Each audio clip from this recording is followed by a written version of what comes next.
네, 오늘 본문은 주 안에서 기뻐하라라는 말씀 제목을 가지고 여러분과 함께 말씀을 나누고 싶습니다. 우리는 무엇을 위해 달려가고 있을까요? 우리는 무엇을 이루기 위해서 이토록 분투하며 또 사는 것일까요? 그림책 그 꽃들에게 희망을 이라는 책이 생각이 났습니다. 애벌레들은 다른 애벌레들이 가는 길을 생각 없이 따라갑니다. 우리도 역시 다른 사람들도 모두 그렇게 사니까 나도 그렇게 살고 있는지 모르겠습니다. 우리는 과연 무엇을 얻기 위해 달려가고 있고 또 무엇을 이루기 위해 달려가고 있고 또 무엇을 남기기 위해 이렇게 분투하면서 애쓰면서 살아가고 있습니까? 오늘 본문은 우리에게 무엇이 되고 무엇을 얻고 무엇을 남겨야 할지를 알려줍니다. 이제 여러분들의 연세가 이제 나이라고 하기에는 좀 많이 들어버린 그런 연세라고 이야기해야 되는 나이가 됐죠. 이제 중간 점검이 필요한 것 같습니다. 정말 열심히 살았잖아요. 눈물나게 열심히 살았고 분투했고 정말 힘들게 인생을 살아오셨습니다. 그럼 이때쯤 우리가 달려가다 보면 막 가다 보면 내가 이리로 가려고 한 게 아닌데 이럴 때가 가끔씩 있지 않습니까? 여기가 내 목적지가 아닌데 어디서 길을 잃었을까? 이런 생각이 들지 않습니까? 특별히 여러분의 결혼 생활을 보면 이렇게 살려고 결혼한 게 아닌데 우리는 왜 여기서 이렇게 헤매고 있지? 이런 생각들이 들 때도 있지 않습니까? 네, 오늘 본문은 우리가 무엇을 향해 달려가고 또 무엇을 얻고 무엇을 이루기 위해서 살아가야 하는지를 이야기합니다. 먼저 바울은 우리에게 주 안에서 기뻐하는 삶을 살라고 말합니다. 여기서 강조되는 게 뭐겠어요? 기뻐하라겠어요? 주 안에서겠어요? 그렇죠. 주 안에서 역시 다르시군요. 예, 주 안에서가 강조되고 있습니다. 3장 1절에 보면 끝으로 해서 이 끝으로가 많은 논쟁을 낳았던 단어였어요. 그래서 원래 사도 바울은 이 편지를 2개를 썼는데 나중에 어떤 사람이 편집해서 하나로 만들었다 이렇게 얘기하는 사람들이 있는데 사본들을 연구해 보면 이제 사본들 중에 이 2개가 나뉘어진 본문이 없기 때문에 이것은 하나의 본문이라고 보는 게 맞습니다. 또 하나는 끝으로라고 써놓고 쓰다 보니까 할 말이 길어졌다. 그렇게 해서 이제 쭉 끝까지 가서 결국 절반이 남았죠. 절반이 남았는데 그렇게 썼다는 사람들도 있는데 이제 요즘에는 이제 이 끝으로라는 단어가 furthermore 그래서 이제 뭐 게다가 아울러 이제 뭐 다른 걸 좀 말하자면 뭐 이런 뜻으로 해석될 수 있는 그런 단어라고 합니다. 그래서 아울러 이렇게 덧붙여서 이렇게 번역하시면 제일 무난한 본문이 될 수 있습니다. 그러면서 바울은 굉장히 친밀하게 나의 형제 자매 여러분이라고 그들을 부르면서 주 안에서 기뻐하십시오라고 권면합니다. 여기서 이제 바울의 신학에서 바울이 쓴 성경책 모두에서 중요한 게 바로 안에서라는 단어입니다. 안에서, 주 안에서, 그죠? 그것은 그리스도의 통치 안에서라는 뜻입니다. 주님이 다스리는 나라 안에서, 하나님의 나라 안에서, 하나님의 백성들의 공동체 속에서 이런 의미라고 할 수 있습니다. 그래서 이 바울이 우리에게 이제 명령하는 것은 우리가 바로 이 땅에서 하나님의 나라를 살아갈 수 있게 되었음을 경축하라는 것입니다. 기뻐하되 무엇을 기뻐할 것인가? 이 세상 속에서 하나님의 통치를 따라 하나님의 백성으로 살아갈 수 있게 됨을 경축하고 즐거워하라는 것이죠. 그렇습니다. 우리는 주님의 통치 안에서 살아가고 있음을 기뻐하는 사람들입니다. 주님의 통치에는 하나님께서는 우리에게 말씀을 주셨습니다. 이 말씀 때문에 우리는 하나님의 나라를 지금 여기에서 살아갈 수 있습니다.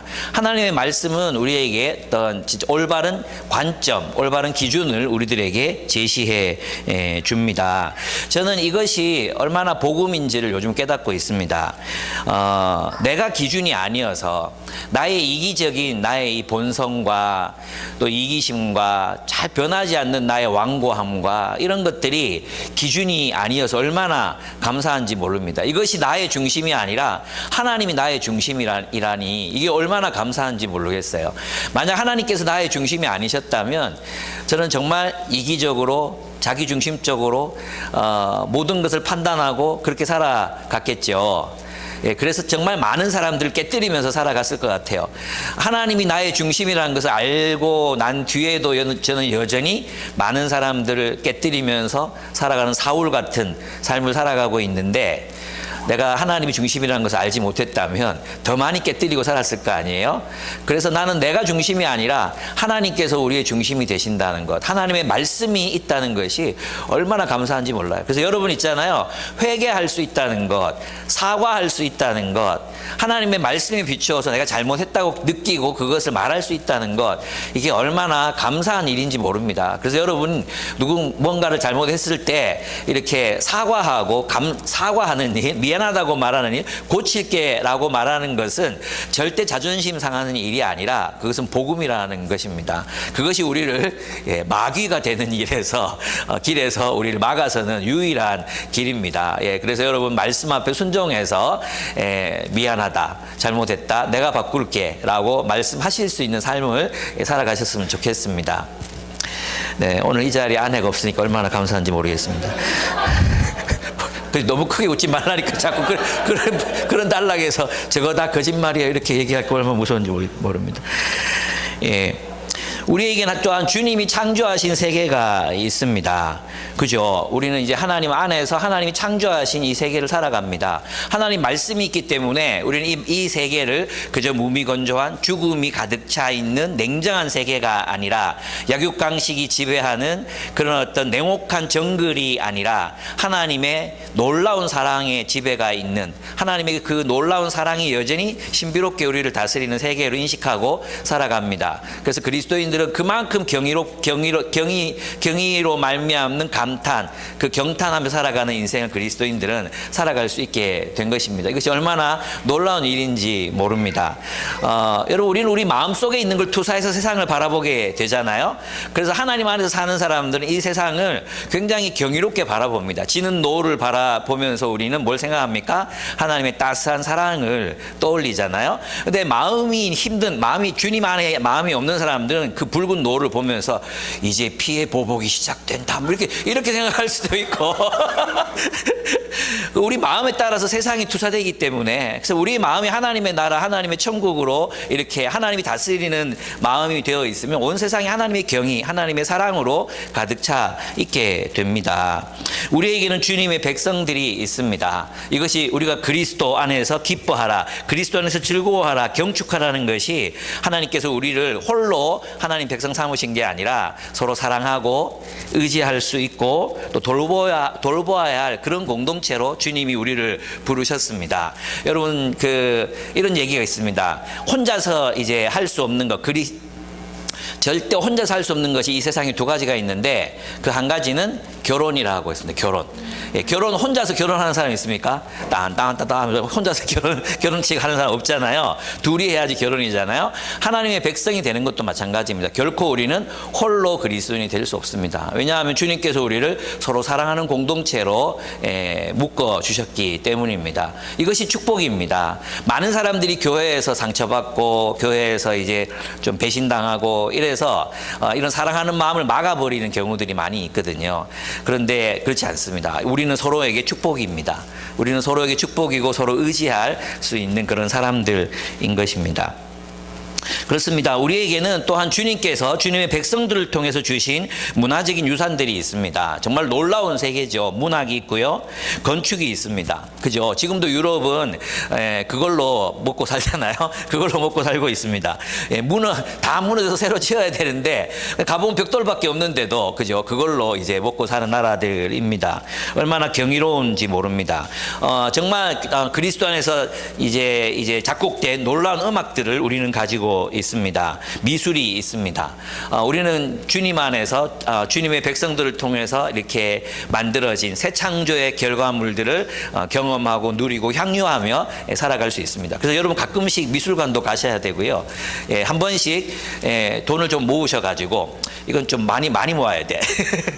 지중해도 좀 가시고 종교개혁 유산지도 가시고 이렇게 했으면 좋겠어요. 네, 같이 어울러서 같이 가셨으면 좋겠어요. 예.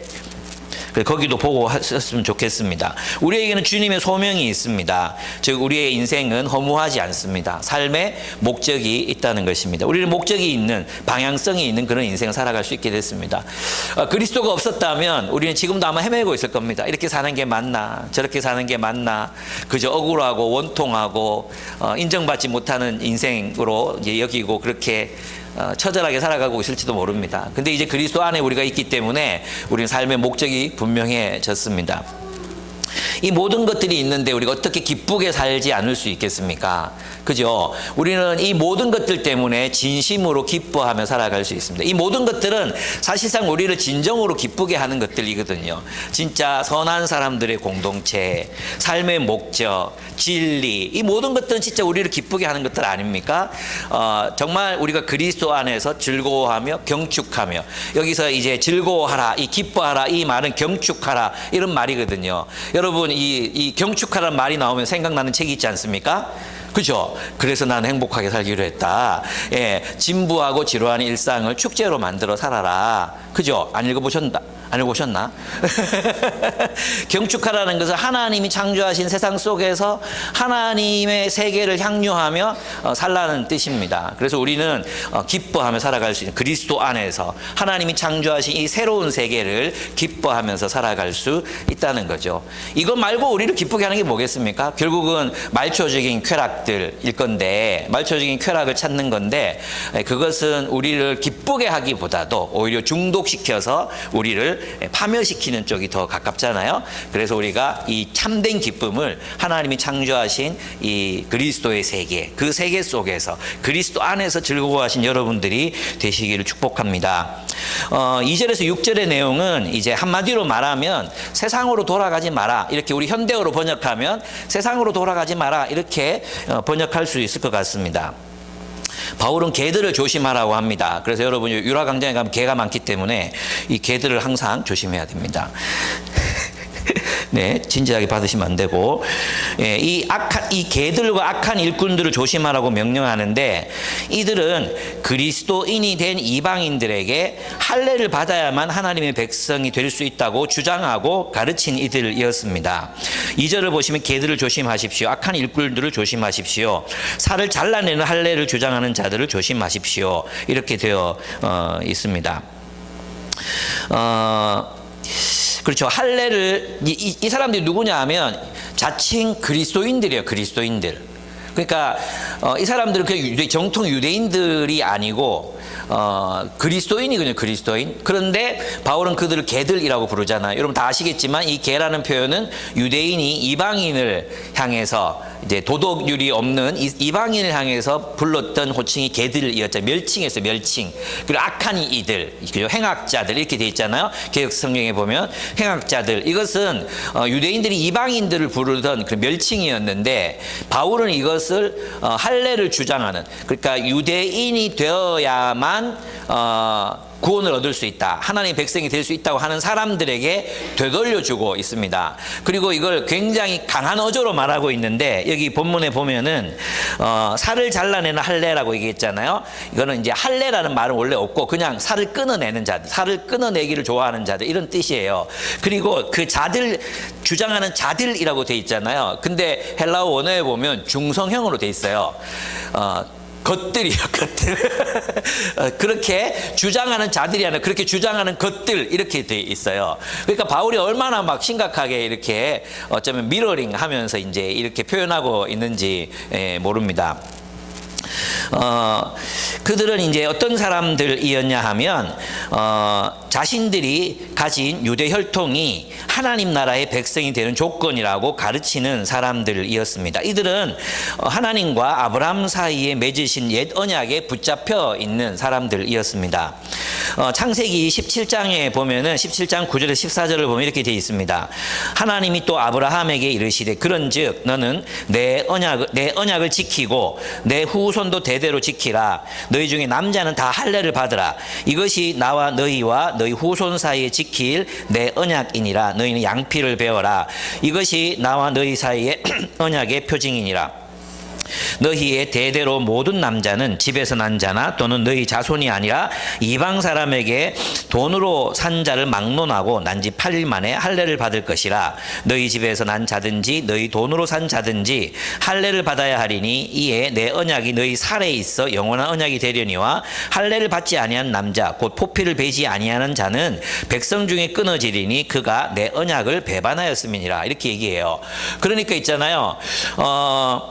그 할례를 주장하는 그리스도인들이 할례를 계속 고집할 만하죠. 할례를 받지 않는 사람들은 언약에서 언약을 배신한 자다 이렇게 얘기했잖아요. 그래서 그들은 너희가 할례를 받고 유대인처럼 되어야지 하나님 백성이 될 수 있어, 이 이야기를 굉장히 심각하게 이렇게 할 수밖에 없었다는 것입니다. 그런데 이제 중요한 게 있는데 뭐냐 하면 하나님은 그들에게 새 언약의 시대가 도래할 것이라고 약속하셨잖아요. 내가 너희에게 새 언약을 주겠다. 그죠? 새 언약의 시대가 도래한다. 약속하셨잖아요. 그 약속 중에 이제 하나가 에스겔서에 나오는 성령을 주시겠다는 거예요. 성령.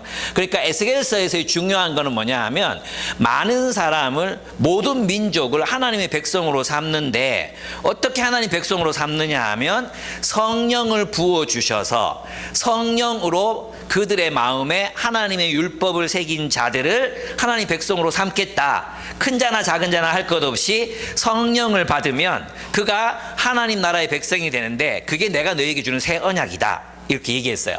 또 두 번째는 이제 예레미야서죠. 예레미야서. 마찬가지로 예레미야서에서도 하나님이 새 영을 부어주리니, 그래서 그 성령을 따라서 그들이 이제 마음에, 예레미야서에 나오는 이제 마음의 할례를 받고 너희가 마음의 할례를 행하라 이런 얘기를 많이 하거든요. 그러면서 이제 성령을 부어주셔서 그들을 하나님의 백성으로 삼으시겠다는 이야기들을 하십니다. 이 두 예레미야서와 에스겔서는 굉장히 중요한 새 언약과 관계되어 있는 그런 구절들이라고 할 수 있습니다. 그래서 새 언약의 시대가 되면 이제 성령을 통해서 사람들이 하나님 백성이 되는 거예요. 이제는 혈통이 아니라 새 언약의 시대가 도래했기 때문에 이제는 뭘로? 그리스도를 믿는 믿음, 그리고 성령을 통해서 그들이 하나님의 백성이 된다는 겁니다. 그래서 이 본문에 보면은 3절이 이제 여기 이어지는 거예요. 3절. 하나님의 영으로 예배하며, 그렇죠? 하나님의 성령으로 하나님을 섬기는, 하나님을 예배하는 자가 됐어. 그들이 누구라는 거예요? 진짜 하나님의 백성, 할례 받은 자다. 그들이 진짜 하나님의 백성이다. 이렇게 얘기하는 거예요.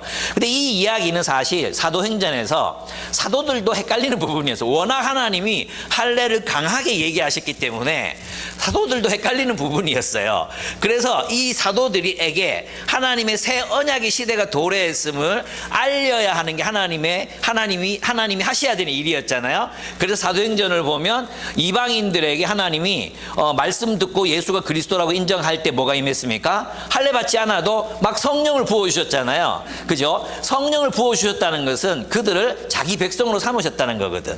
그러니까 하나님이 유대인들의 그 선입견, 유대 그리스도인들의 어떤 가지고 있었던 그 신학적인 어떤 확신, 이것을 무너뜨리기 위해서 고넬료에게 성령을 부어주시고, 또 이방 사람들에게, 사마리아 사람들이 영원히 하나님 회중에 못 들어온다 그랬잖아요. 그런데 그들에게 하나님의 또 이런 성령을 부어주셔서 그들이 예수를 그리스도로 믿는 사람들에게 성령을 부어주시는 걸 보고, 예수를 그리스도로 믿는 사람들은 어떻게 해요? 모두가 하나님의 백성이 될 수 있구나라는 걸 학습시키셨어요. 학습.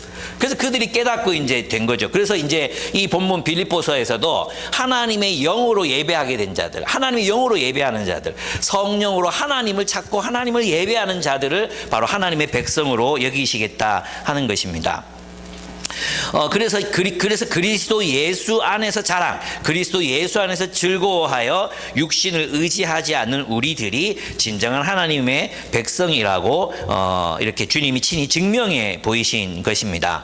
예수께서 오심으로 새 언약의 시대가 열렸습니다. 네, 이 피는 너희를 위하여 흘리는 새 언약의 피다. 그죠? 새 언약의 시대가 열렸다고 예수님께서 선포하셨습니다. 새 언약은 새 창조, new creation, 새로운 창조가 시작됐다는 걸 말하는 것이고, 그 새로운 창조의 중심에는 누가 있습니까? 그리스도인들이 있습니다. 교회가 있습니다. 교회는 하나님의 새로운 창조물, 피조물이요, 동시에 이 세상에서 하나님의 그런 새로운 창조 사역을 펼쳐나가야 되는 그런 소명을 받은 그룹이 바로 이제 교회가 되는 것입니다. 그래서 성령께서는 유대인이 아닌 이방인들이 예수를 그리스도로 인정하고 믿었을 때 그들 위에 임하셨습니다. 하나님께서 친히 예수가 그리스도이심을 인정하고 믿는 사람들을 하나님의 백성이라고 성령을 통해 인치심, 즉 보증하셨다는 걸. 인치심, 성령으로 인치셨느니라 했죠. 그 말 있죠. 그게 뭐냐 하면 성령을 받은 걸 보니까 그들은 내 백성이다, 이렇게 보증하셨다는 뜻입니다. 할례가 필요 없어지게 된 것입니다. 그런데 이제 바울은 이렇게 이야기합니다.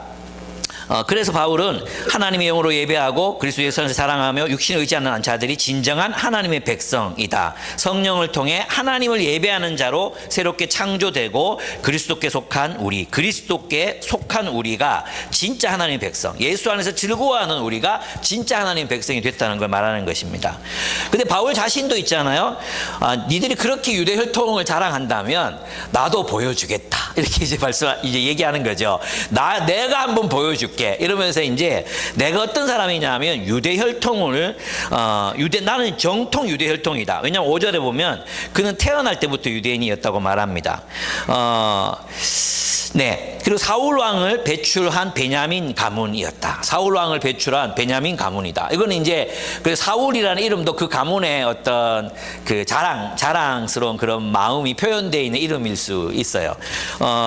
그리고 율법으로는 존경받는, 그 당시 아주 존경받았던 바리새파, 이 바리새파들은 아주 존경받는 계급이었거든요. 이 평신도들이었지만 아주 말씀대로 살려고 애를 정말 많이 썼던 사람들이었어요. 우리가 바리새인들 함부로 무시하면 안 돼.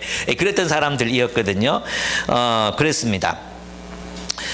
또 유대인의 열심을 가지고는 교회를 박해한 사람이었고 율법 준수에서는 흠이 없는 사람이다, 이렇게 이야기하고 있습니다. 여러분, 이 율법 준수에서 흠이 없다는 말과 로마서 7장에 나오는 그 말이 충돌해요, 사실은. 왜냐하면 오호라 나는 공고한 사람이로다, 이 사망의 몸에서 누가 나를 건져내랴, 이게 로마서 7장의 바울의 고백이거든요.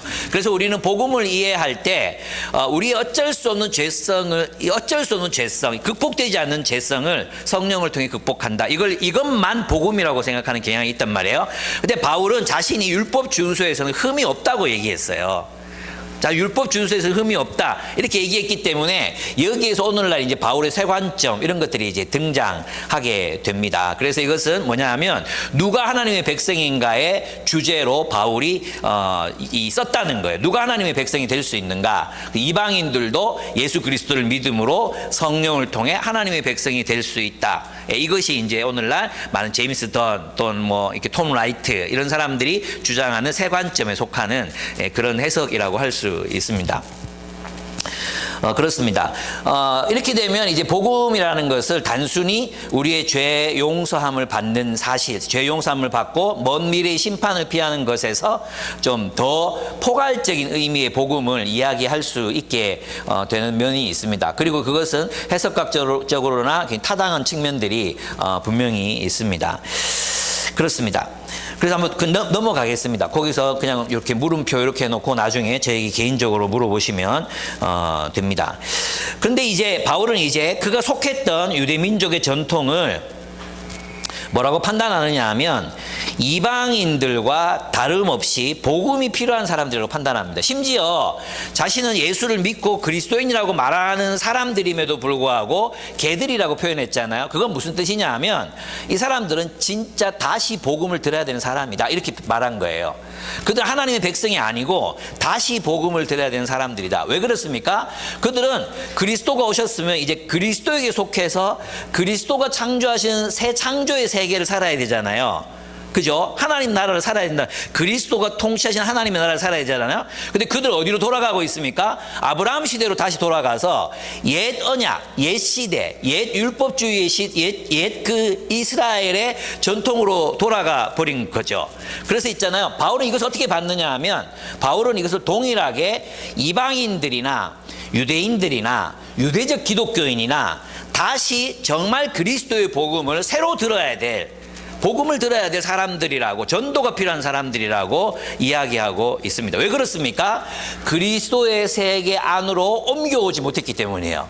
지금 역사는 하나님 나라의 놀라운 그 내러티브의 역사는 계속 흘러가고 있잖아요. 그래서 새 언약, 그리스도가 오셨고 새 언약의 시대가 도래했으면 이것으로 다시 역사를 해석하고 다시 새로운 역사를 만들어 가야 되는데 그들은 여전히 어디에 머물러 있기를 원합니까? 옛 세계, 자신들이 속해 있었던 편안하고 또 자기가 그 몸담고 있던 습관적인 그 세계에 머물러 있기를 원했잖아요. 그 세계에 머물러 있기 원하는 사람들 다 개들이요, 이방인들이요, 복음을 들어야 될 사람들이라고 얘기한다는 것입니다. 그래서 있잖아요. 오늘날 복음도 마찬가지인데 그리스도의 세계로 사람들을 옮겨 놓지 못하는 복음은 가짜라는 것입니다. 무슨 뜻인지 이해하셨습니까? 예, 여전히 있잖아요. 옛 세계에 머물러 있으면서 옛 세상에 머물러 있게 하는 복음. 그죠? 너 아무것도 안 해도 돼. 너 변화되지 않아도 돼. 그 자리 그대로 머물러 있어도 돼. 하나님이 다 알아서 너 구원하실 거라고 말하는, 그래, 그 세계 속에 머물러 있게 하는 복음. 그리스도의 세계로 옮겨놓지 못하는, 그리스도의 세계로 옮겨오는 것이 구원인데 그리스도의 세계로 옮겨오지 못하고 옛 세계 속에 그냥 머물러 있어도 넌 그리스도인이야, 그렇게 해야 돼 라고 말하는 복음들이 여전히 이 세계의 많은 기독교 조류 속에 있다는 거예요. 대표적인 게 뭔지 아십니까? 긍정의 힘이에요. 긍정의 힘류의 기독교. 긍정의 힘류의 기독교. 여기서는 있잖아요. 우리의 내면이나 우리의 어떤 삶이나 또 그리스도의 주대심을 인정하고 그리스도의 주대심을 따라서 살아야 된다는 게 없어요. 자기 살던 대로 살면 돼요. 오히려 기도와 예수 그리스도를 통해서 자신의 야망과 욕망을 성취할 수 있다 라고 말하는 복음. 그것은 복음이 아니라 그것은 속임이라는 것입니다. 이해가 되십니까? 그래서 있잖아요. 긍정의 힘류의 복음. 너희는 그 세계 속에 그냥 살아. 괜찮아. 그리고 예수님의 주대심, 예수님의 말씀, 예수님이 명령하시는 거 하나도 중요하지 않아. 하나님은 무조건적인 은혜로 너를 구원하실 거야. 하나님은 네가 원하는 것을 원하시는 분이야. 하나님은 네가 욕망하는 걸 들어주시는 분이야. 요트를 기도해. 요트 달라고 기도해. 주실 거야. 만약에 누가 그렇게 가르친다면 그것은 마치 여기에서 옛세계 다시 돌아가자. 다시 할례 받자라고 얘기했던 사람하고 똑같다는 거죠. 오늘날 많은 그리스도인들이 있잖아요. 기독교인이 되면서 오히려 자기가 가지고 있던, 또 목사 개인이 가지고 있었던 유교적인 어떤 질서 있잖아요.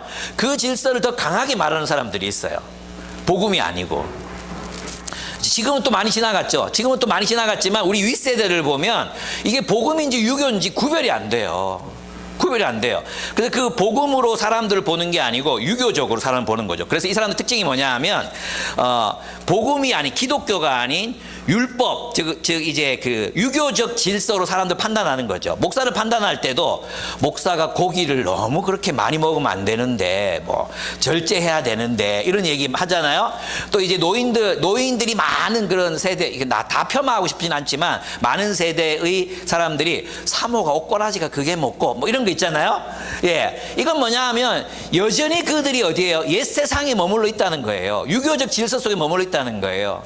여자들이 어디 뭐 차고 올라와가지고 말씀을 전한다고 이렇게 말하는 따위가 여전히 그 사람은 복음의 세계가, 남녀 차별이 사라진 그 복음의 세계가 아니라 유교적 질서 속에 머물러 있는 거예요. 예, 유독 목사들한테만 있잖아요. 또 막 이렇게 청교도적인 막 그런 절제 막 그죠? 막 이렇게 막 요구하고 자기들 그렇게 안 살면서 있잖아요. 목사들은 검소하게 살아야지 뭐 이런 게 있잖아요. 이 다 유교적 질서에서 나오는 거예요. 예. 그래서 우리가 구별할 수 있어야 되는 거죠. 정말 복음이 말하는 건지 아니면 유교적 질서에 더 사로잡히는 건지. 그 여러분 여기 별로 해당 없어요. 오히려 우리 이제 20대에서 40대 MZ들은 제가 볼 때는 자본주의예요, 자본주의. 예, 이 자본주의의 세계를 벗어나지 못하는 복음. 그래서 자본주의적 질서에 사로잡혀서 우리 능력주의 신화를 신봉하고 능력주의 알죠? 능력주의 여전히 우리가 뭐 누구 돕자 이렇게 뭐 얘기하면 좀 노력하지, 좀 열심히 살지 뭐 이런 거 있잖아요. 그런 생각들이 우리 안에 스멀스멀 올라오거든. 이게 다 뭐예요? 자본주의에서 나온 거잖아요. 안 그렇습니까? 안 그렇습니까? 그래서 우리가 진짜 사람들을 그래서 진짜 복음은 이 자본주의적 세계로부터 그리스도의 세계로 사람들 옮겨놓고 그리스도를 중심으로 생각하고 그리스도의 가치관으로 세상을 바라보고 그리스도가 살았던 것처럼 십자가와 부활에 참여하는 삶을 살게 하는 것이 복음이잖아요. 복음. 그걸 기뻐하라는 거잖아요. 근데 많은 사람들이 이제 우리 청소년들도 그렇거든요. 우리 한 친구가 그런 얘기를 하더라고. 축구가 너무 하고 싶은 거야, 축구가. 근데 이제 축구 클럽에 가입했는데 주일날 하는 거예요, 주일날. 그래서 찾아와서 물었어요. 괜히 예수 일찍 믿어가지고 괜히 일찍 예수 믿어가지고 축구도 못하러 가고 막 이럴 줄 알았으면 좀 늦게 믿는 거 대박하고 진짜 집에 가서 막 눈물 글썽이면서 엄마한테 얘기했다는 거예요. 그래서 제가 불렀어요. 불러가지고 야, 네가 그럼 수련회 가서 2번이나 3번이나 예수님 주로 영접하고 일어나서 기도했는데 그건 그때 뭐냐? 그때 제가 아마 분위기에 휩쓸린 것 같아요. 너는 왜 이렇게 생각 못하냐고. 네가 그래, 하나님이 너 주일날 축구 좀 하고 싶다, 친구들과 마지막에 될 수 있어서 8월 때까지 축구를 좀 하고 싶다, 하나님 나 축구 좀 보내주세요. 그러면 하나님이 안 돼 이 새끼야, 예배드려, 이렇게 하는 하나님이 네 하나님 믿었냐고. 하나님한테 얘기하고 가라고. 그리고 가서 네가 그리스도인임을 잊지 말고 반칙하지 말고 열심히 공찰하고 그리고 너희 클럽이 우승하게 하라고 내가 얘기했거든요. 그래서 이제 알겠다고. 그리고 너는 있잖아, 네 하고 싶은 게 있으면 자꾸 신앙을 자꾸 부인해. 너 신앙이 아무것도 아닌 거야. 왜 자꾸 네 하고 싶은 게 있는데 왜 자꾸 신앙을 부인하냐고. 부인 안 해도 돼. 잠깐 하나님 잠깐 한눈 팔겠습니다 해도 괜찮다고. 문제는 네가 뭐냐 하면 이걸 버리고 거기로 가서 살면 안 돼. 네 그리스도 안에서 살 수 있잖아. 이건 네가 한 결정 소중하게 여겨. 정말 중요한 거야. 이렇게 생각하고 여기 남기로 했거든요. 그래서 이제 갔다 와서 내 설교 듣고 레포트 내야 되고요. 속으로 배야 되고요. 더 빡세졌지 사실. 예. 그런데 우리도 있잖아 그렇게 생각한단 말이에요. 오히려 우리는 어떻게 생각하냐면 예수 믿는 게 손해라고 생각해. 예수 믿고 이렇게 사는 게 예수 좀 늦게 믿을 걸. 예수 안에서 기쁨이 없어. 예수 안에서 기쁨이 없어. 괜히 예수 믿어가지고 뭐 어제도 우리 나눔하다가 그런 얘기 했거든요. 저도 마찬가지였는데 이제 수아 형제 돕잖아요. 돕는데 이제 그리스 가겠다고 지금 진짜 쎄 빠지게 모으고 있거든요. 막 모았다가 뭐 전세금을 날렸대. 그래, 와 3천만 원 필요하다. 그럼 저거 내가 얼마 해야 돼 계산이 딱 나오잖아요. 그거 내고 나니까 이제 단위가 확 줄어들더라고. 그러면서 울었어요 저. 돈이 아까워서 그렇게 울었어요. 근데 제가 나눔을 하는데 한 친구가 자기도 결혼해야 되는데 도울 사람들이 많다 보니까 뭉텅뭉텅, 이 친구 정말 많이 내는 친구거든요. 뭉텅뭉텅 나가니까 통장에서 막 앞에 단위가 막 확 줄어드는 걸 보니까 너무 마음이 힘들더라는 거예요. 그런데도 내가 그리스도를 위해서 선택했고 이걸 기뻐하기로 한다 이렇게 얘기해가지고 내가 그리스 못 갈 수도 있지 뭐 하면서 내가 안 울고 싶은데 괜히 눈물이 확 나는 거야. 진짜 쪽팔려 죽는 줄 알았어요. 제 속으로 하다가. 그러면서 이렇게 나눔을 했어. 뭔가 내가 뭘 더 중요하게 여기는가? 무엇이 더 기쁜가? 생각해 봤거든요.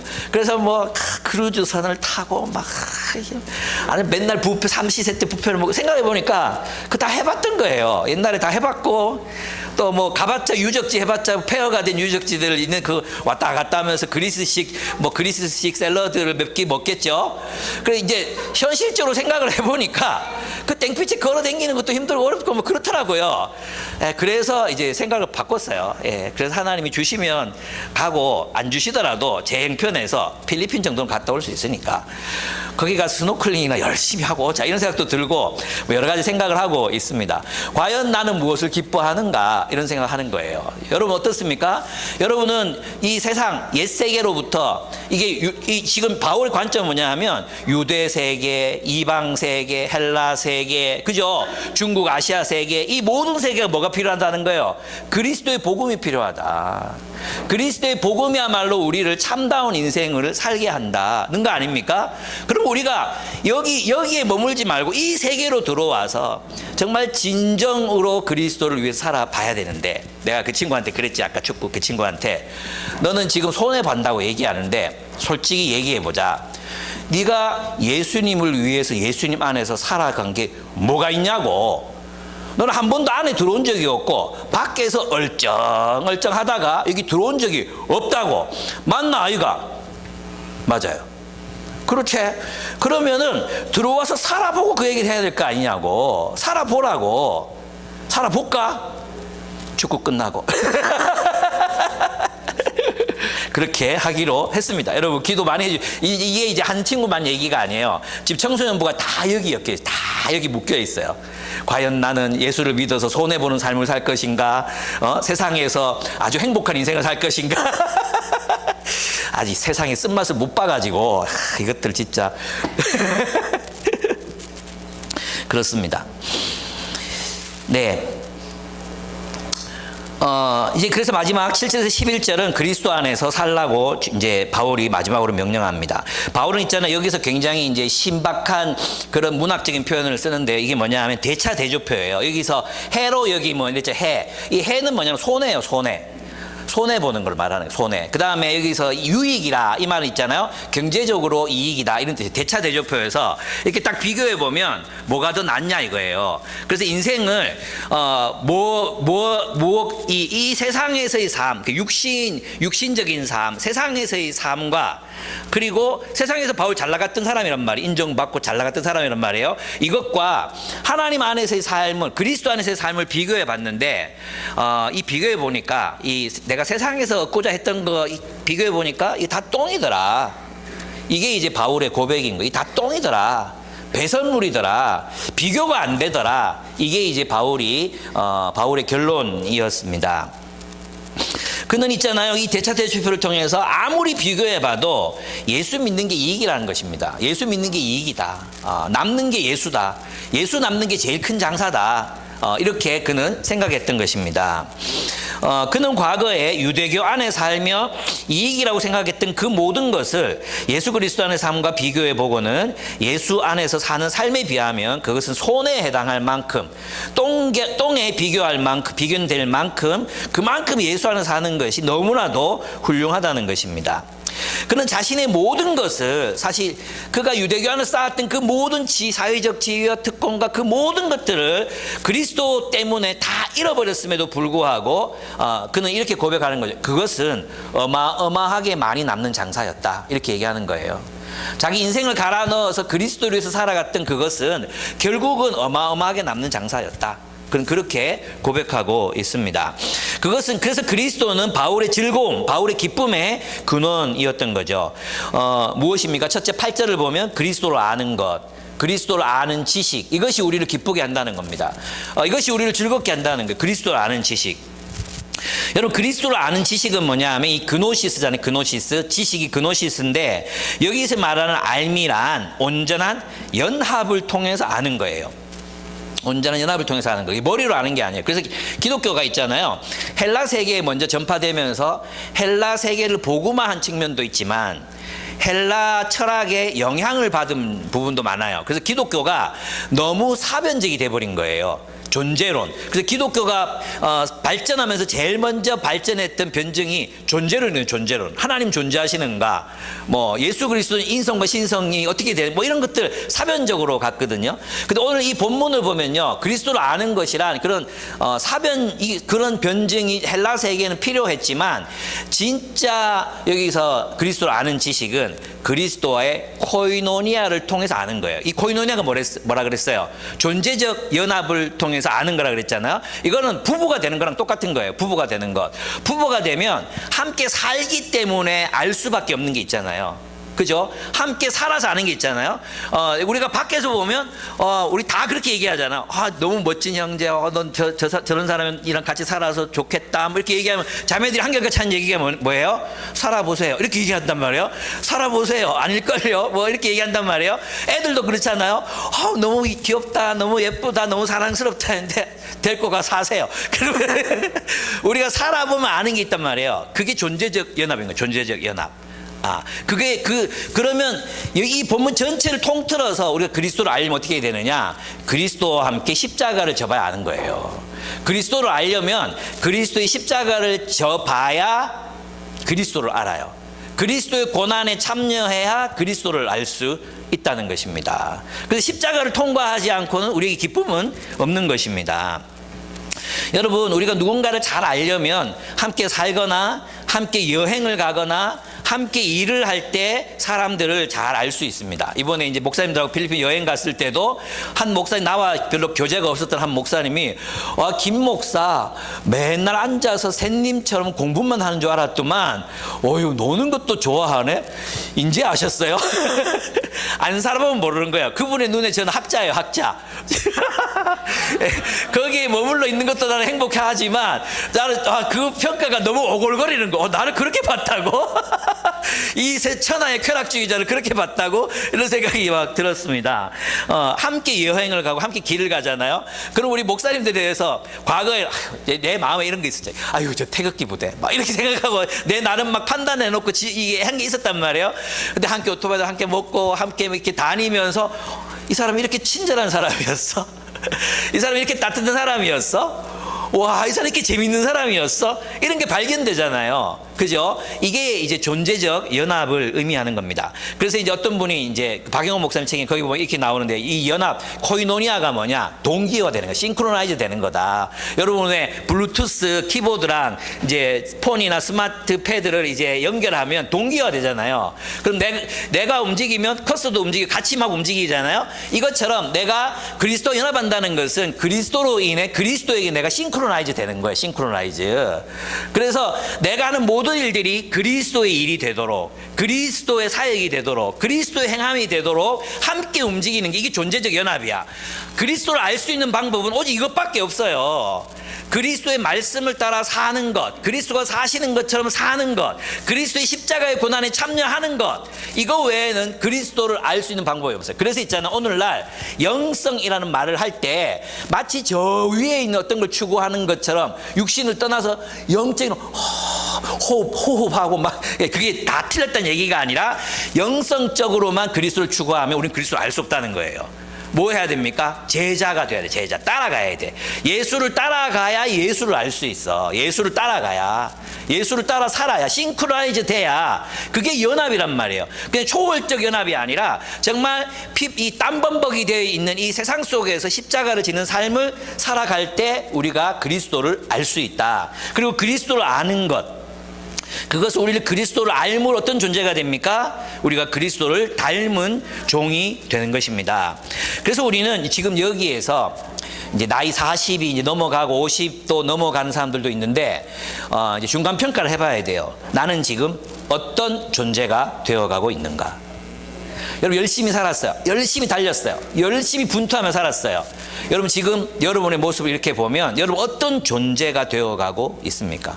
지금 여기에 있는 여러분의 존재는 정말 말씀의 빛, 예수 그리스도의 빛 가운데 예수 그리스도 여러분 비교했을 때 어떤 존재가 되어가고 있습니까? 어떤 존재를 이루고 있습니까? 부끄럽더라고요. 참 부끄러웠어요. 저는 제가 하나님 앞에서 저 자신을 이렇게 봤을 때 나의 존재가, 내가 맨날 말씀 보고 말씀을 가르치면서도 여전히 자기 중심적인 괴물. 진짜 나밖에 모르는 괴물. 예. 그런 괴물이야. 내가 하나님 말씀의 거울에 날 비춰보면, 야, 더 일그러지기 전에 빨리 주님한테 돌아가자. 그 사랑에 굴복하자. 이런 생각이 들었습니다. 여러분, 우리가 그리스도와 코이노니아를 나누면 우리는 그리스도를 닮은 존재가 되어 갑니다. 여러분, 어떻게 늙고 어떻게 여러분 완성되고 싶습니까? 그리스도를 닮아야죠. 그죠? 그리스도를 닮은 존재. 여러분, 신적인 존재. 우리 모든 종교들마다 신처럼 되는 게 있잖아요. 신처럼 되는 거 있잖아요. 신격화 되는 게 있단 말이에요. 근데 그리스도인들은 어떻게 신처럼 된다고 말합니까? 그리스도와 함께 십자가를 짐으로 신처럼 될 수 있다고 말하는 거예요. 유일하죠. 예. 나는 과연 내 아내를 위해서 십자가를 지고 자식을 위해서 십자가가 잘 져지더라고. 그 저절로 돼. 뭐 자식들이 부르면 뭐 이러고 뭐 진짜 천리길 마다않지 않고 막 달려가고 이러거든요. 근데 아내가 뭐 필요로 할 때는 생각 좀 해보고. 예. 부끄럽습니다. 예. 저는 있잖아요. 결혼한 사람들에게 이 그리스도를 닮는다는 건 결국 이 부부 생활에서 나오는 거 아닌가 이런 생각이 들어요. 예. 이 방향과 목적지, 어떤 존재가 되어가야 하는가? 그리스도와의 코이노니아, 그리스도와 연합을 통해 그리스도처럼 변화되어 가는 것, 그리스도와 함께 동기화되어 그리스도의 권한을 받고 그리스도처럼 사랑하고 그리스도께서 말씀하시는 것처럼 말하는 삶으로 그리스도를 아는 것, 그리하여 기쁨의 존재 그 자체이셨던 그리스도처럼 되는 것, 그래서 기쁨 그 자체가 되는 것, 그것이 우리의 목표다. 기쁨의 존재가 되는 것. 예. 우리의 인격이 그리스도를 닮아서 그냥 이 존재 자체가 기쁨이 되는 거. 예. 그렇게 우리가 나아갔으면 좋겠어요. 지금 나는 내 존재는 어디까지 와 있나. 예. 얼마나 많이 옛날 깡통 금속성을 벗어버리고 사람이 되어가고 있나. 한번 돌아보시기 바랍니다. 두 번째, 그리스도를 얻는 것입니다. 여러분, 그리스도를 얻는 것이 무슨 뜻이에요? 그리스도를 얻는다, 이게 무슨 뜻일까요? 이것은 8절 하반절 9절에서 나오는 건데, 그리스도 안에서 발견되는 것은 그리스도를 얻는 것과 그리스도 안에서 발견되는 게 연결되어 있어요. 이게 따로따로가 아니고 그리스도를 얻는 것이 곧 그리스도 안에서 발견되는 것이거든요. 그게 왜 그러냐 하면은, 그리스도를 얻는 것이란 여러분 그리스도를 얻잖아요. 그럼 누구를 얻게 돼요? 우리의 왕. 그죠? 우리 왕이잖아요. 그리고 그분이 우리 맏아들이시라 그랬잖아요. 맏아들, 하나님의 맏아들. 그럼 우리 형님이에요, 형님. 예수 형님. 예수를 형님으로 얻는 거예요, 형님으로. 든든하지 않습니까? 우리 그리스도를 얻는다는 게 예수를 형님으로 얻는 거예요. 예수께서 우리를 이제는 너희를 종이라 하지 아니하고 친구로 하노니 그랬잖아요. 그리스도를 얻는 것은 정말 끝까지 변하지 않으실, 영원히 내 편이 되어주실 친구를 얻는 것입니다. 뿐만 아닙니다. 그분은 우리의 목자이십니다. 그분은 우리 스승님이십니다. 이것을 얻게 됩니다. 뿐만 아니라 그리스도를 통해 여기 요것만 있는 게 아니라, 여기 개인적으로 요것만 얻는 게 아니라 그리스도께서 세상에 가지고 오시는 하나님의 나라를 우리는 얻게 됩니다. 그래서 그의 그리스도를 통해서 약속된 하나님 나라를 얻습니다. 그의 통치 안에서 살아가는 정의롭고 공의로우며 사랑이 넘치는 샬롬의 나라를 그리스도와 함께 얻게 되는 거예요. 그러니까 우리가 그 안에서 발견되는 거죠. 그리스도를 얻으면, 그리스도를 얻는다는 것은 그리스도께서 통치하시는 세계 속에 내가 살아간다는 뜻이기 때문에 그리스도 안에서 발견되는 것입니다. 그렇습니다. 제가 여러분에게 이제 도전 하나를 드리겠습니다. 그러면 여러분, 우리는 지금 무엇을 얻기 위해서 살아가고 있습니까? 무엇을 얻기 위해서 싸우고 있습니까? 무엇을 얻기 위해서 그렇게 열심히 분투하고 계십니까? 여러분, 이제 어제 저 청소년 이 팀 나눔하면서 이 젊은 친구, 내가 요셉산지에서만 나눔하다가 이제 다윗산지 리더들하고 나눔을 하잖아요. 근데 와, 너무 훌륭해요. 여러분도 진짜 훌륭하고, 그리고 이 친구들 너무 훌륭해. 여호수아도 훌륭하겠죠. 다 훌륭할 텐데 나눔을 하는데 이랬어요. 막 고민이 있대. 현진 형제가 이 현진 형제가 옛날 현진 형제가 아니에요. 너무 멋진 청년으로 자라나 있어요. 이 청년이 뭐라고 말하냐면, 자기가 인사고과를 받을 때마다 상위 10% 안에 안 든 적이 없대요. 모든 것에서 다 상위 10% 안에 들었대요. 근데 이번에 중간 평가가 나온 거예요. 중간쯤 되는 평가가 나온 거예요. 그래서 자기는 너무 놀랬어. 너무 당황하고, 한 번도 이런 점수를 받아본 적이 없기 때문에. 그리고 왜 그러냐 하면 작년 한 해만큼 있잖아요. 진짜 열심히 살았던 때가 없었던 거예요. 정말 열심히 살고 깨어지기 직전의 가정들을 회복시키고 분명히 실적들이 분명히 있었는데 이것이 그 회사 전체에서는 별로 중요하게 여겨지지 않은 거예요. 그래서 와서 화가 나서 오늘 이 본문 어떻게 봐야 될지 모르겠다 이렇게 이야기하면서 이런 얘기를 나눴어요. 마음이 힘들죠.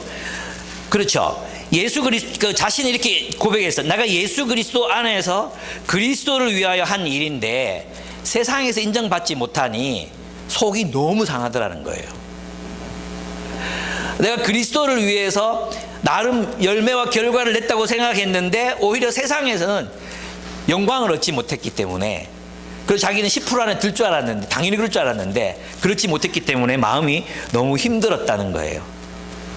예, 그래서 우리가 다 둘러 앉아가지고 칭찬해줬어요. 칭찬. 그리스도 안에서 네가 그리스도 안에서 산 거라고, 그리스도 안에서 너는 영광스러운 일을 한 거라고. 세상 사람들이, 네가 세상에 속하지 않았기 때문에 세상 사람들은 정치적인 이유, 또 뭐 여러 가지 형평성, 또 세상적인 이유들 때문에 너를 그렇게 평가할 수 있지만 하나님은 너가 멋지게 살았다고 평가한다고. 하나님 너가 성공했다고 말씀하실 거라고. 그래서 우리가 다 같이 노래 불러줬어요. 형제 모습 속에 보이는, 막 오골거려 하면서도 기분 좋아하고 막 그랬었거든요. 아까 일부 예배 때 찬양인도 했잖아요. 찬양 소리가 달랐어요. 예. 여러분, 우리도 그렇게 생각할 수 있잖아요. 우리가 세상의 기준에서 우리 자신을 자꾸 생각하고 판단해. 그죠? 근데 우리가 얻고자 한 게 뭐예요? 그리스도를 얻고자 했죠. 그리스도를. 내가 세상에서 무엇을 얻기 위해서 달려가고 있습니까? 그리스도를 얻고자 했습니까? 그리고 여러분이 그리스도 안에서 모든 이들을 행했다면 그리스도께서 여러분이 인정하실 줄 알고 기뻐하고 칭찬하고 스스로를 칭찬하고 하나님 앞에서 받을 그 보상들을 기대하고 상급을 기대하고, 주님이 나를 아신다. 주님 내 마음 아시죠? 주님 내가 주를 위해서 어떻게 희생했는지 아시죠? 주님이 아십니다. 이 열매를 보십시오. 하나님 앞에서 당당했던 바울처럼 그렇게 우리도 세상을 살아갈 수 있습니다. 여러분, 무엇을 얻기 위해서 그렇게 열심히 달려오셨습니까? 그리스도를 얻기 위해서 달려오셨습니까? 그리스도의 나라를 구하셨습니까? 세 번째, 그리스도 안에 있는 사람으로 인정을 받는 것입니다. 바울은 이렇게 말합니다. 나는 그리스도를 얻고 그리스도 안에 있는 사람으로 인정받으려고 합니다. 여기 아까 말했던 개들, 행악자들은 그렇습니다. 그들은 그리스도 안에 있는 줄 알았는데 그리스도 밖에 있는 사람으로 판단된다면 얼마나 참 슬프겠습니까? 여러분, 우리는 어떻게 그리스도 안에 있는 사람으로 인정될 수 있을까요? 오늘 본문이 우리에게 그 비결을 가르쳐 주는데 그게 뭐냐 하면 그리스도를 믿는 믿음 이라는 것입니다. 오늘 본문에 보면 9절의 하반절에 보면 나는 율법에서 생기는 나 스스로의 의가 아니라 그리스도를 믿는 믿음으로 말미암아. 근데 이 그리스도를 믿는 믿음을 헬라어로 원어를 그냥 번역하면 이게 소유격이에요. 소유격. 그래서 그리스도의 믿음으로 말미암아 이렇게 돼 있어요. 근데 피스티스가 믿음이 아니라 충성, 신실함으로 번역될 수 있다 했죠. 그래서 오늘날 이제 리처드 헤이스나 오늘날의 대부분의 성경 신학자들은 이 본문을 그리스도의 신실함으로 번역해요. 그래서 있잖아요, 이런 거죠. 그리스도께서 신실하게 무엇을 하셨습니까? 십자가를 지시고 죽으셨고 순종해서 죽으셨고 부활하셨잖아요. 그죠?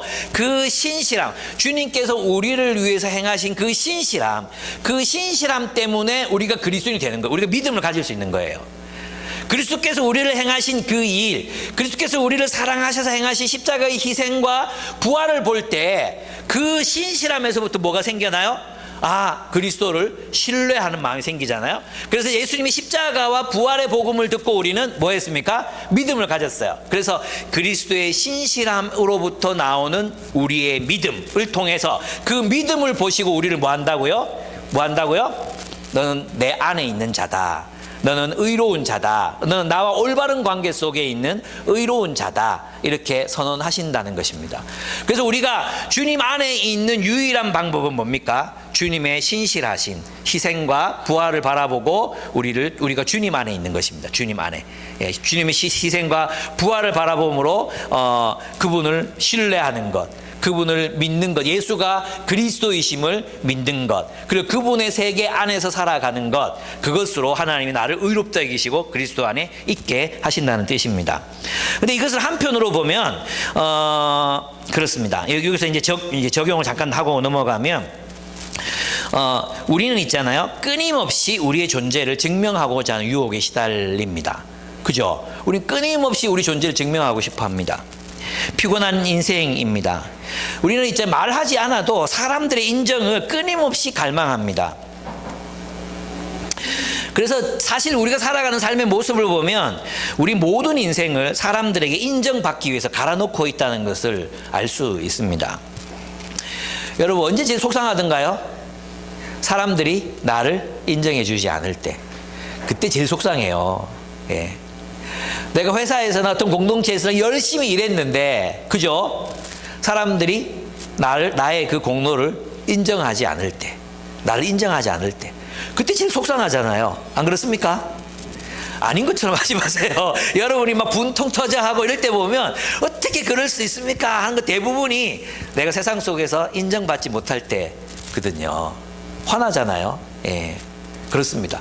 저도 수시로 이런 걸 겪습니다. 수시로 내가 인정받지 못한다고 느낄 때, 이번에 이제 IBF 선배 아들 결혼식이 있어가지고 결혼식에 갔는데, 여기 이제 옛날에 내가 가르쳤던, 제가 나이 어린 나이에 간사가 돼가지고 내가 가르쳤지만 대부분 나랑 나이가 비슷해요, 많거나.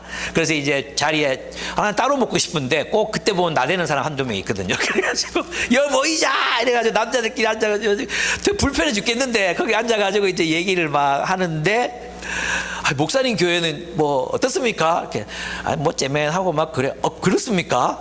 뭐 이러면서 이제 뭔가 나의 가치가 평가절하되는, 나 사실 그보다 더 대단한 인물이거든. 내 TV에도 나오거든. 그걸 막 있잖아요. 나는 이런 사람 이거 막 말하고 싶은 유혹이 있잖아. 여기서 막 부글부글 탄산수 끓어오르듯이 막 끓어오르는데 삼켰어요. 쫙 삼키. 나 사실 그보다 더 대단한 인물이거든. 내 TV에도 나오거든. 그걸 막 있잖아요.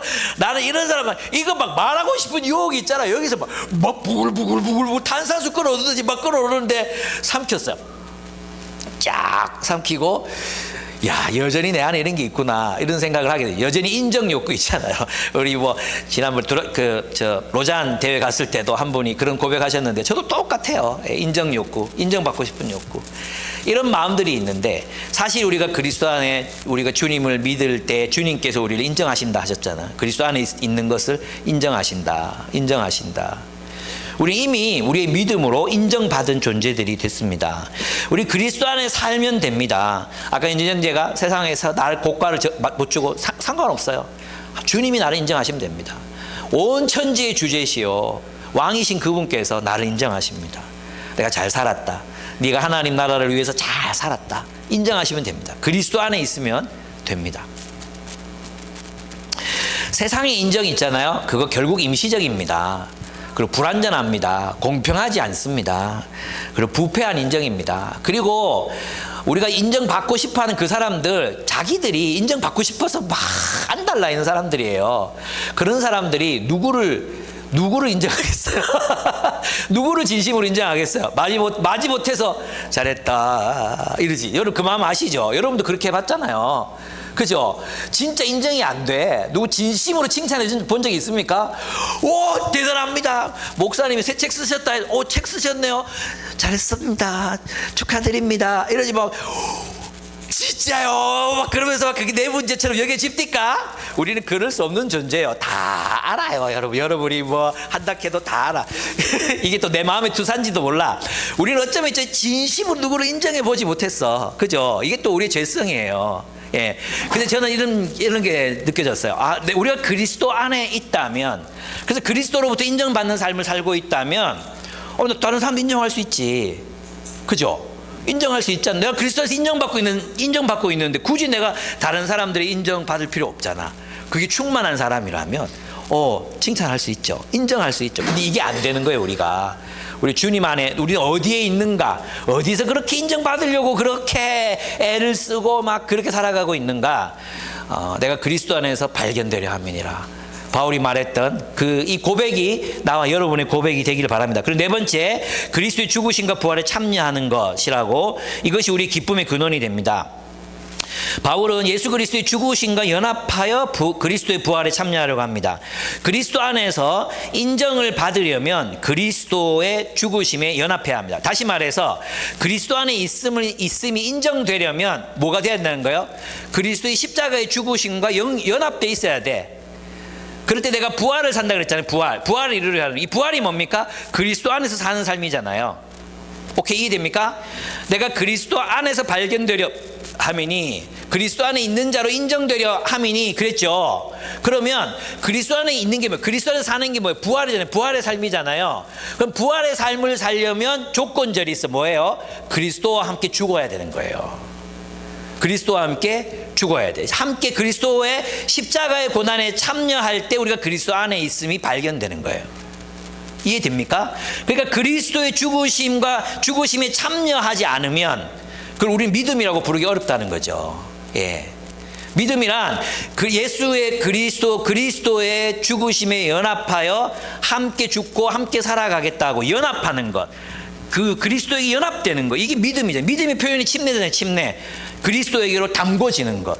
그리스도에 담기는 것. 그래서 그리스도와 싱크로나이즈 돼서 그리스도의 고난을 받을 때 나도 함께 고난을 받고 그리스도의 고난에 참여함으로 부활, 그리스도의 새로운 질서에 참여하는 것. 이것이 우리를 구원한다는 것입니다. 그래서 이제 김기현 목사님, 우리 지난달에 읽었던 필독서에서 십자가를 통과하지 않으면 낙원에 이를 수 없다, 이 말인 거죠. 우리 십자가를 통과해야, 용서해야, 십자가의 종노릇, 십자가에서 죽는 것과 같은 종노릇해야 낙원에 이른다. 낙원, 하나님 나라를 살아갈 수 있는 거죠. 십자가를 통과한 사람들만이, 함께 십자가를 지고 고난을 받은 사람들만이 함께 낙원에 도달할 수 있습니다. 그렇습니다. 그럼 누구입니까? 예, 그리스도 안에 있는 자로 발견되는 자는 그리스도의 고난에 참여하는 자입니다. 어떤 이가 그런 이입니까? 사랑을 위해 고난을 받는 자입니다. 사랑을 위해 고난을 받는 자. 우리는 부활의 삶, 하나님 나라의 새 창조의 삶을 살기 위해서 달려가야 합니다. 부활의 삶은 생명의 삶이요, 사랑의 삶인 것입니다. 여러분에게 오늘 도전하고 싶은 것은 바로 우리가 무엇을 위해서 그렇게 열심히 달리고 있었는지, 우리가 주류를 벗어나고 있지는 않은지. 여러분, 주류를 벗어나서 돌아오는 거 굉장히 힘들잖아요. 내가 지금 그 주류를 제대로 달리고 있는지, 새 창조의 세계, 부활의 세계를 살아가기 위해서 애쓰고 있는지, 무엇 때문에 그렇게 인정받으려고 애를 쓰고 있는지, 우리는 사랑으로 살기 위해 달려가고 또 달려가고 죽기까지 누군가를 사랑하고 있는지 우리 자신을 돌아보아야 합니다. 여기에서 다음 주에 나누겠지만, 형제 자매 여러분, 나는 아직도 그것을 붙들었다고 생각하지 않습니다. 내가 하는 일은 오직 한 가지입니다. 뒤에 있는 것은 잊어버리고 앞에 있는 것을 향하여 몸을 내밀면서 그리스도 예수 안에서 하나님께로부터 위로부터 부르신 그 부르심의 상을 받으려고 목표점을 바라보고 달려가고 있습니다. 바울도 이것을 붙잡지 못했대요. 여전히 달려가고 있다고 말합니다. 우리도 달려가는 사람들이 되었으면 좋겠습니다. 그래서 여러분, 우리 안에 자기 중심성을 날마다 발견하고 그것을 극복해 나간 여러분 되셨으면 좋겠어요. 사실 있잖아요, 저는 이제 이 설교를 하는데 너무너무 부끄러워요. 지금 내가 그렇게 못 살았거든요. 어제 하루는. 예. 어제 진짜 얘가 이제 당뇨약 먹고 있는 거 얘기했습니까?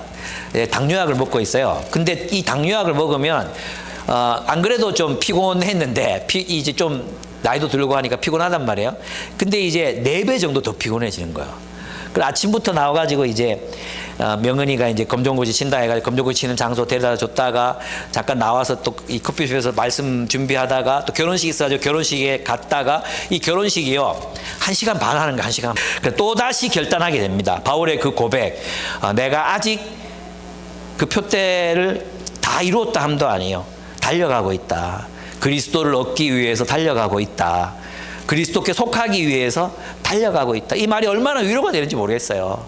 그래서 우리도 우리 다 계산해보고 예수 믿었잖아요. 다 계산해보고. 그리스도를 얻는 것만큼 남는 장사가 어디 있습니까?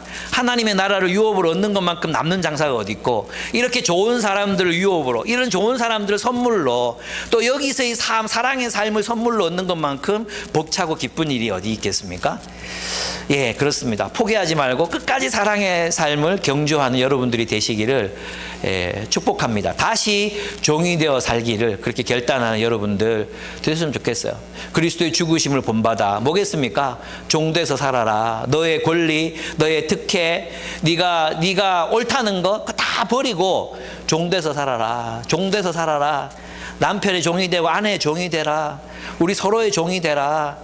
그렇게 살아가는 저와 여러분의 삶이 되기를 축복합니다. 아멘. 기도하겠습니다.